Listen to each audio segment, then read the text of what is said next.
Jasa Choi bocorkan momen Maudy Ayunda bersama mertua saat pernikahan hingga main golf. Maudy Ayunda dan Jasa Choi telah resmi menjadi sepasang suami istri. Suami aktris Maudy Ayunda, Jasa Choi mengunggah foto bersama kedua orang tua mereka. Hal itu diketahui Tribun News dari unggahan akun Instagram Jasa Choi pada Kamis 2 Juni 2022. Dalam unggahan tersebut, terlihat potret Maudy Ayunda mengenakan gaun pengantin, sementara Jasa Choi memakai setelan jas dengan dasi kupu-kupu.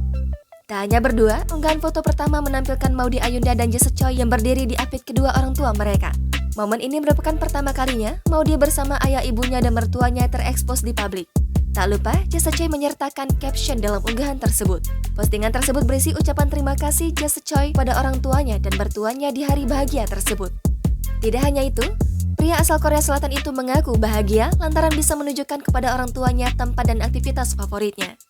Pada foto berikutnya, tampak Maudy Ayunda dan Jasa Choi menghabiskan waktu bermain golf bersama dengan orang tua sang suami. Selain itu, juga ada momen orang tua Jasa Choi saat memegang cup es krim dan berpose.